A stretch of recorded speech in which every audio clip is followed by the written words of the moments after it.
Yesterday morning, many of us were able to be together at the memorial service of our departed sister, Miss Yvonne Wood.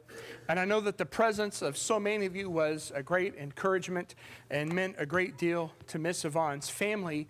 And I know that a lot of you had a relationship with Yvonne that went far beyond her years here at Valrico. Many of you knew her way back in the days when you worshiped with her over at Brandon. And I think the Pattons were telling me you knew her mom and dad and had a relationship with them. So I know a lot of you had a long-standing relationship with Yvonne and with her family, and I know that it meant a great deal to include memories and expressions that many of you gave to me to put into the service. And Miss Jane, I owe you a terrible apology, because last week Miss Jane wrote out for me something to include in the service, and I lost it in the shuffle of papers. But I'm so glad that yesterday at the service, you were allowed to speak and share memories, and you were able to express that.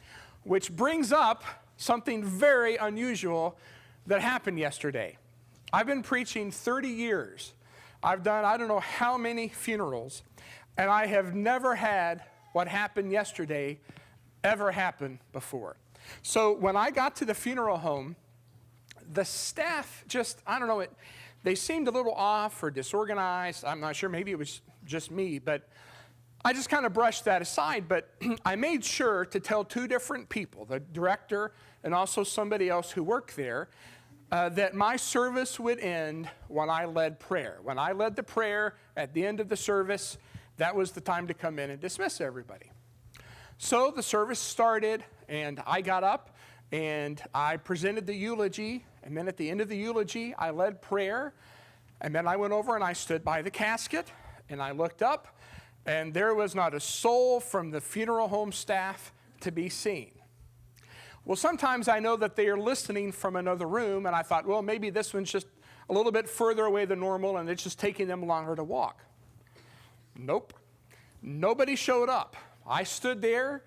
We all sat there looking at each other, and those of you who were there, it seemed like a half an hour, right? I mean, it just seemed like an interminable amount of time. I'm sure it was only about 2 minutes or so, but you can imagine how incredibly awkward it was for everybody who was there. So when I realized nobody's showing up, I went over to Miss Yvonne's daughter and tried to discreetly say, I'm going to try to go find somebody. I was very irritated at how unprofessional and inconsiderate this was to the family. So as I walked out, I had a look on my face that I never want people to actually ever see. Fortunately, the Birchells saw it, because when I went out into the lobby, they were all sitting there, and they saw the ugly side of Shane that I try to keep hidden from everybody. But I finally found one of the staff and said, what's going on? We're done. Oh, you're done? So I walked back in. Then the director popped in from the side and said, well, it looks like we've got some time left. Anybody want to say anything? Which, again, is so unprofessional. This is not what the family had planned for. You never know what's going to happen in this situation. You never know when, drunk Uncle Billy going to show up and spout off something. You have no idea what he's going to say. Now, fortunately, as it turned out, everything that was said was appropriate. And in fact, a lot of the stories were quite funny. And I know Yvonne had laughed at a lot of the stories. But anyway, after it was all over, I went over to her daughter and son, and I just said, I'm so sorry. I've never seen anything like this before. And they said, yeah, this was really awkward. And I said, I think I'm going to say something to the funeral home, because when you're the preacher at a service, you try to be a conduit between the family and the funeral home staff, and you want what's best for the family. So I went out and I said, could I speak to the director? And a few minutes later, she came out, and I said, could we go have a chat? So we went to a side room, and I said to her what I've said to you. I said, look, I've been preaching 30 years. I've never, ever ended a service and nobody come, and I have to go find them. I'm sure this was an anomaly, but you just need to know how awkward it was for the family. And at that point, she argued back with me. And she said, first of all, you didn't speak long enough. Now, that's the first time in history anybody's ever complained that I didn't preach long enough, right? And then she said, So I felt like I needed to come out and do something so the family could have the service they deserved. And at that point, my face, it just split. I could feel it. It was just splitting right apart. So I just let her know, look, I'm not going to debate with you. This was very unprofessional and inconsiderate and awkward for the family, and I want to talk to your manager. So I talked to her, and she seemed to be a little bit more amenable. And then, of course, as soon as I got in the car, I called Patty, and I said, you're never going to believe what has just happened today. And she was amazed by this, too, and told me who to contact at the corporate office of this funeral home. So anyway, it was an unprecedented event in my 30 years of preaching. The only thing, though, was if Yvonne had been there, and I was telling her the story like I'm telling, she would have been dying laughing about all of this. So that was like the one redeeming thing about this, that I knew that she would have gotten a kick out of this very odd and unusual event at a service.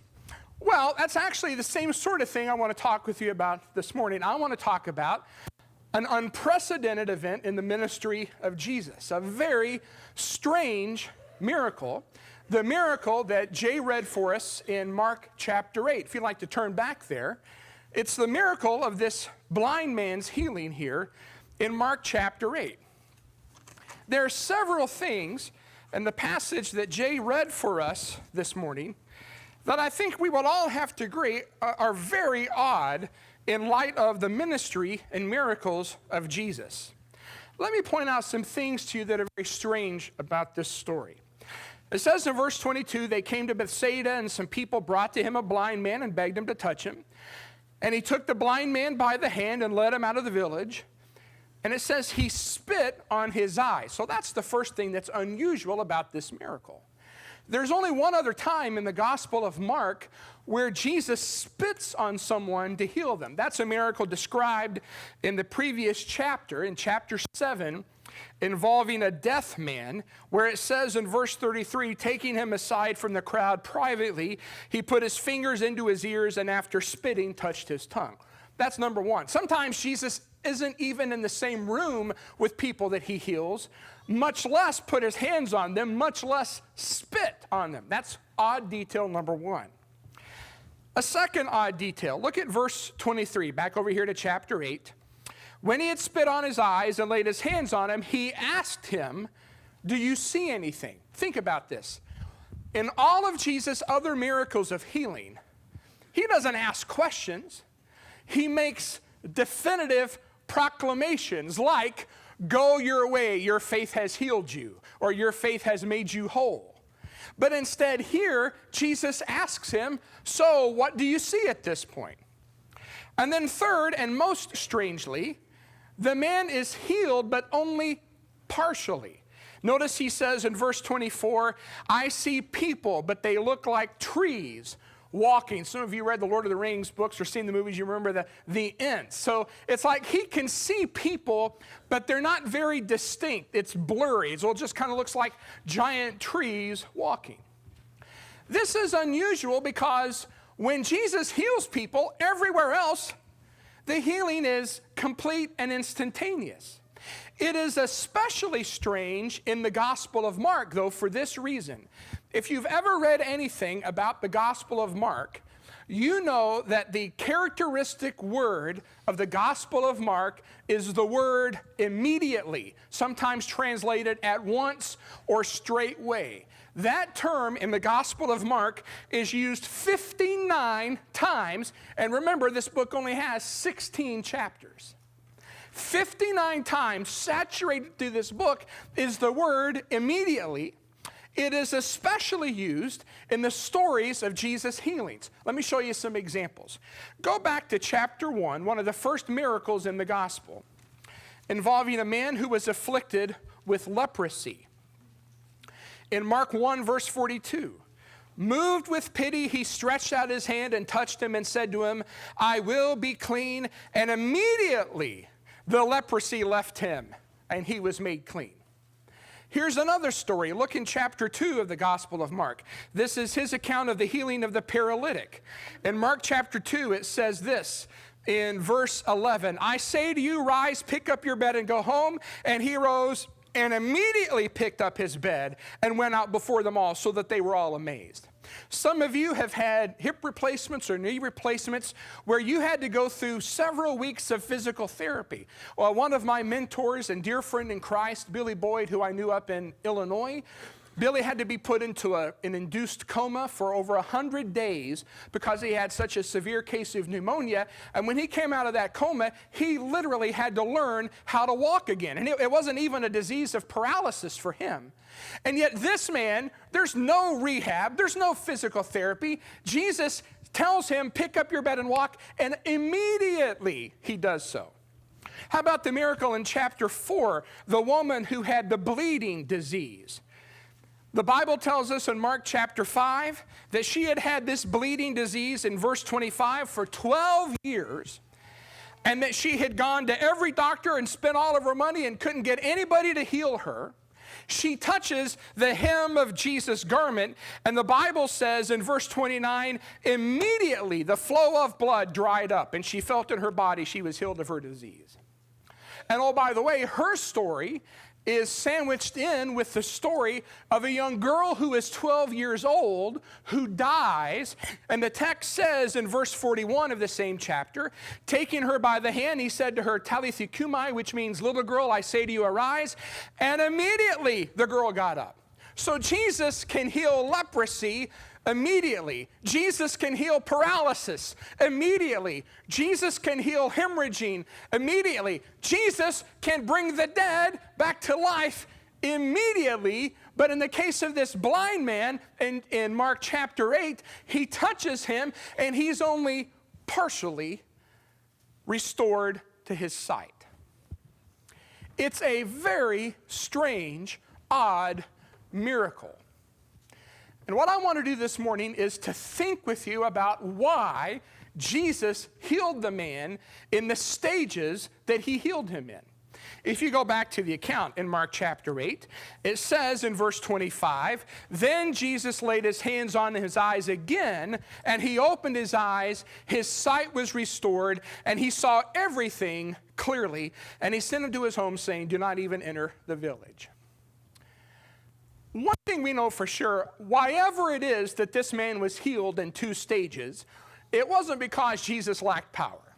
It wasn't because he's just kind of having an off day, as a healer. So it took him 2 shots to get the job done. Obviously, from all those other miracle stories we read, we know that that is not the case.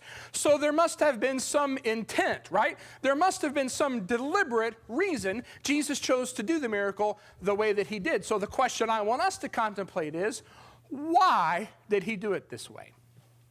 And I think we can find the answer to that question first by looking at what happens just before the story, and then by looking at what happens after this story. So glance back with me earlier in Mark chapter 8 and take a look at what happens before this story. Look in chapter 8 and start at verse 14. Now they had forgotten to bring bread, and they had only 1 loaf with them in the boat. So you know who's in the boat with Jesus. That's his disciples. And he cautioned them, saying, watch out, beware of the leaven of the Pharisees and the leaven of Herod. And they began discussing one another the fact they had no bread. Jesus aware of this. So they've just said, hey, we don't have anything to eat.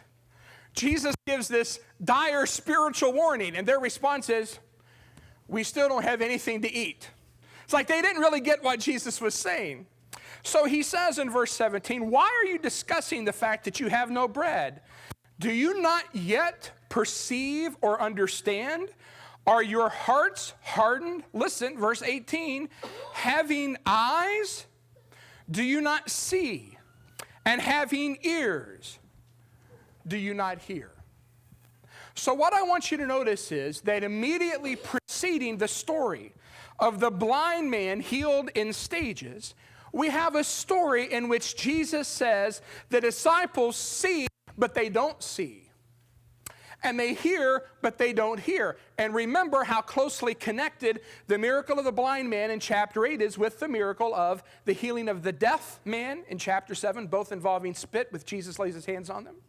So here you have 2 miracles of healing, one involving a deaf man, one involving a blind man, and in between Jesus says, you have eyes but you can't see, and you have ears but you can't hear. So here's our first clue.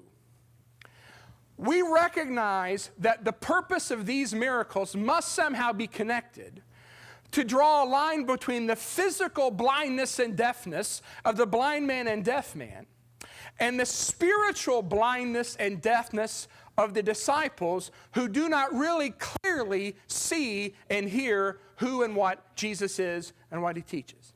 So that's our first clue. Here's the second clue then. We can take a look at what happens immediately after the story of the blind man healed by stages. So what happens right after that story? Well, let's glance back over here to chapter 8 and look at what happens afterwards in verse 27. And Jesus went on with his disciples to the villages of Caesarea Philippi. And on the way he asked the disciples, who do people say that I am? And they told him, John the Baptist, and others say Elijah, and others one of the prophets. And he asked them, but who do you say that I am? Peter answered him, you are the Christ. So immediately after the story of the blind man healed in stages, we have what sometimes is called Peter's great confession, when he confesses that Jesus is indeed the Messiah. But what also happens, right after Peter's great confession, sometimes what's called Peter's great confusion. Look at what the text says down in chapter 8 and verse 31. And he began to teach them that the Son of Man must suffer many things and be rejected by the elders and the chief priests and the scribes and be killed. And after 3 days rise again. And he said this plainly, but Peter took him aside and did what? Rebuked him. Now, does Peter see who Jesus is? He just confessed he's the Messiah.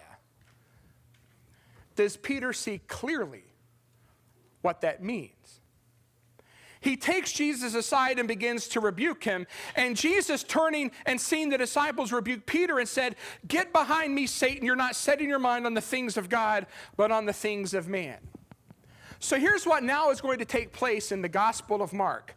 We're going to see 3 times, once in chapter 8, once in chapter 9, and once in chapter 10, Jesus is going to predict his death. 3 times Jesus predicts, here's what's going to happen when I go to Jerusalem.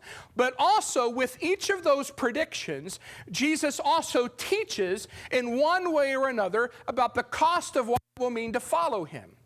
For example, verse 34, calling the crowd to him with his disciples, he said to them, if anyone would come after me, let him deny himself and take up his cross and follow me.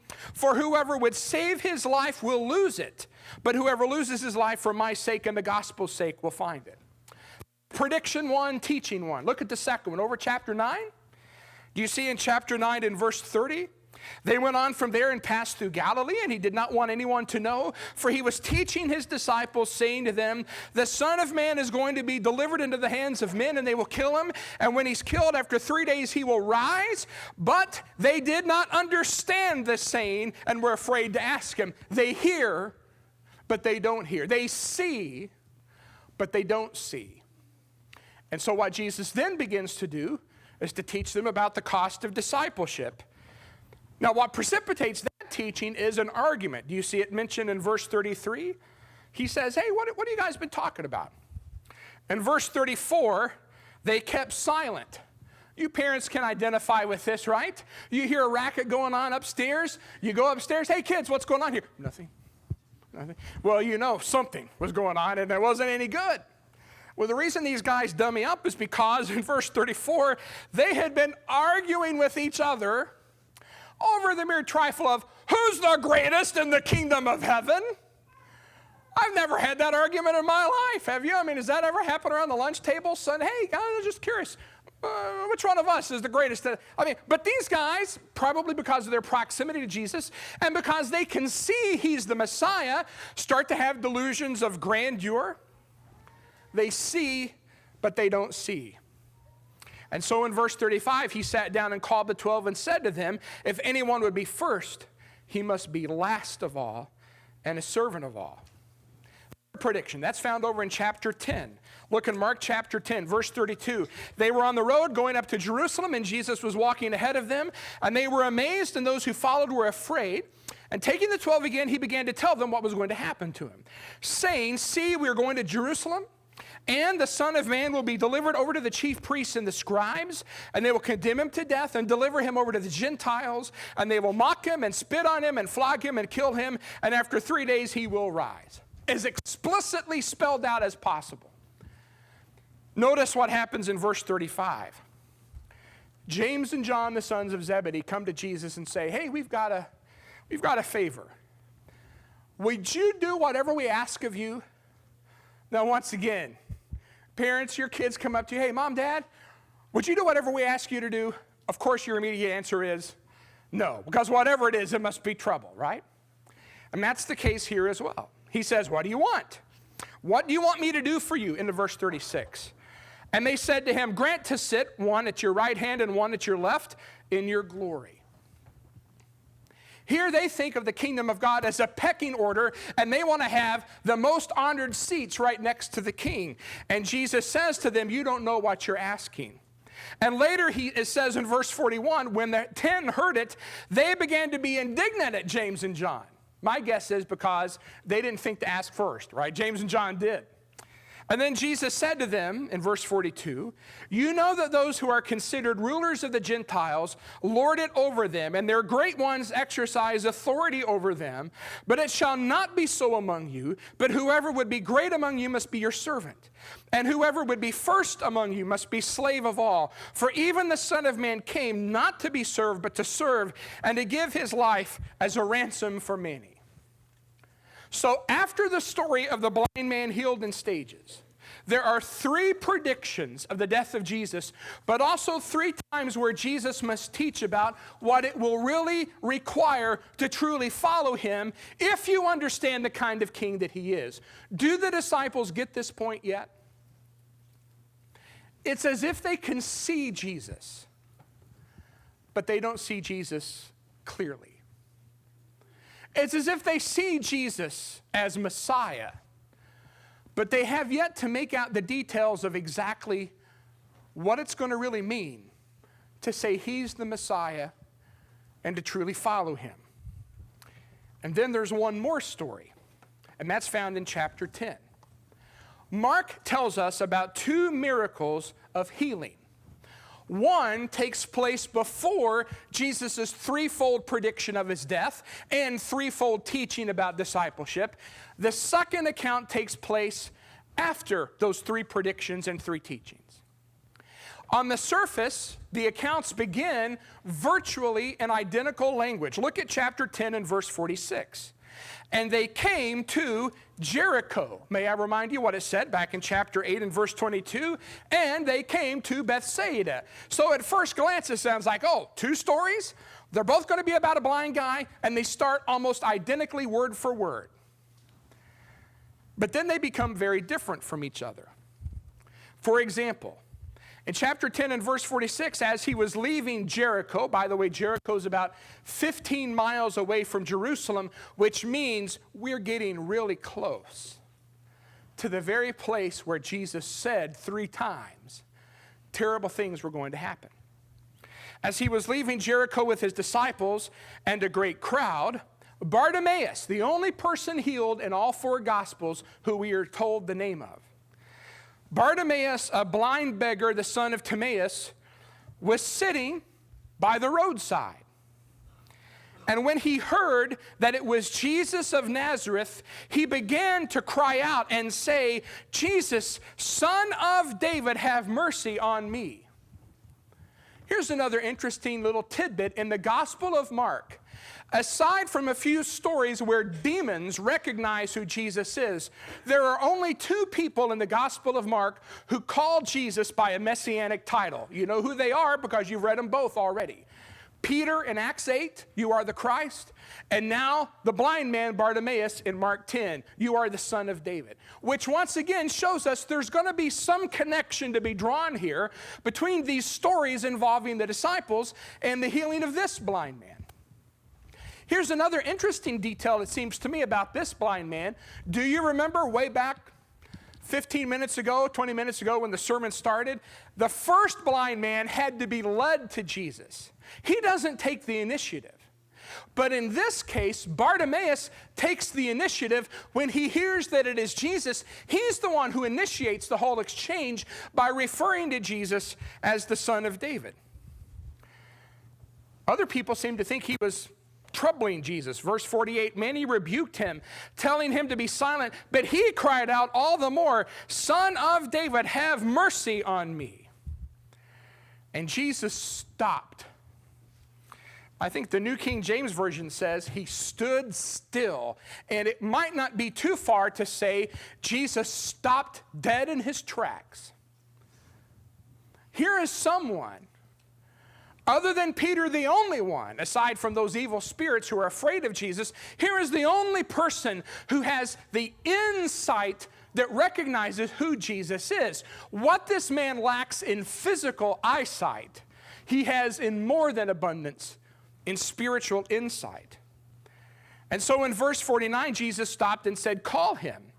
And they called the blind man, saying to him, take heart, get up, he's calling you. And throwing off his cloak, he sprang up and came to Jesus, and Jesus said to him, what do you want me to do for you? By the way, let me just remind you, back in chapter 10, verse 36, the very same question Jesus asked James and John when they came to him and said, will you do whatever we want? Same question. Mark over and over again is showing us, hey guys, look, these stories about these blind men, I want you to think about them in connection with what's been going on with the disciples. When Jesus asks this man, though, what do you want me to do for you? He doesn't say anything so grandiose as, hey, could I sit in your right hand and left in the kingdom? He just humbly says to him, Rabbi, how many of your Bibles say Rabboni? Uh-oh. How many of you are conscious right now? This is not good here, all right? Rabboni. If you have a New American Standard and a New King James Version, yours says Rabboni, and that's actually literally the word here. It's a different word than rabbi. It's a more reverent term. And reverently and humbly, the blind man simply asks for Jesus to permit him to recover his sight. Notice verse 52. Jesus said to him, go your way, your faith has made you well. Remember I said a moment ago, normally when Jesus does miracles of healing, there are these definitive pronouncements. That's what's strange about the first healing. He says, hey, how's it look so far? But once again, in this occasion, Jesus definitively, authoritatively says, you are made well. And notice verse 52 says, and immediately, not by stages, immediately he recovered his sight. And don't overlook the significance of the last phrase in verse 52, and followed him on the way. Here's another bad piece of translation here. In the English Standard Version, it says at the end of verse 46, he was sitting by the roadside, but in verse 52, he followed him on the way. But in Greek, it's exactly the same word. And some of your translations translate it like that. Because the point Mark wants us to see is, when this story started, he was a blind beggar on the side of the way, but now he's been transformed to a disciple of Jesus following on the way. Because he's been healed immediately, because he grasps who Jesus is, and not only who Jesus is, he's come to grasp the fact that if you call upon Jesus to save you, you must also determine to follow him. Even when you're at Jericho, just a few miles away from all that Jerusalem ominously promises to give you. The point here, I think, then, is very clear. In the course of the Gospel of Mark, the disciples have faith, but it is an unclear and cloudy faith. And it's going to take a long time for them to clearly see and perceive what it is to have faith in Jesus. I think the point of this miracle in Mark 8, when read in light of Mark 10, is that the journey from faith to believing who Jesus is, to faithfulness, to the commitment to follow Jesus, it is a process. What happened to the disciples is a lot like what happened to that first blind man. It's not going to be automatic, instantaneous. Rather, it's going to take some time. It's going to be a journey. And there's going to be a lot of twists and turns through that journey as they move from their faith in who Jesus is as the Messiah to their faithfulness to follow him, and to follow him even if it means it's going to cost everything. Which, by the way, it did this blind man. Did you happen to notice the little detail here in verse 50? This blind man has one possession. It's his cloak. And when he chose to follow Jesus, he cast it off. Almost as if to say, if you really see clearly who Jesus is and you understand the commitment to follow him, you are willing to give up everything and leave it behind in order to do so. Now, in the case of the disciples, it's going to take a long time longer for them to get this lesson. And I'll tell you, if you're like me, sometimes I kind of feel spiritually like that first blind man, where the circumstances of life obscure my vision. And I believe in who Jesus is, and I really want to follow him.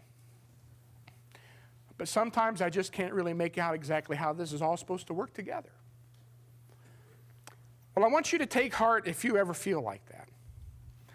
Jesus worked with that first blind man until he could clearly see. And Jesus worked with the disciples until they finally clearly saw. And as easy as it is to criticize them for all of their cloddishness and for all of their childishness, here's the one thing about the disciples. They at least stuck it out with Jesus, as dazed and confused as they were most of the time.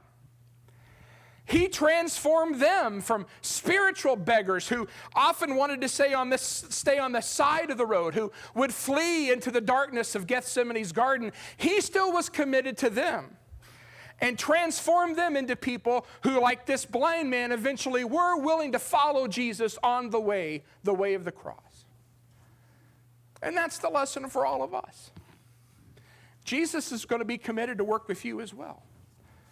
You just hang in there with him. And someday Scripture promises we will all one day see clearly. That's the encouragement for you this morning. If you're a child of God and you know who Jesus is, and you've been discouraged in your effort to follow him, we want to encourage you to maintain your commitment, to realize it will be worth everything to give up everything to follow him. And if you're not a Christian, if you're not a child of God, and there's something we could do to convince you that this morning is the time to make that decision, to begin your life of following Jesus by following him to the cross in the sense of being crucified with him, being buried with him, and raised with him in baptism to walk in new life. We'd love to help you do that this morning. Just let us know while we stand and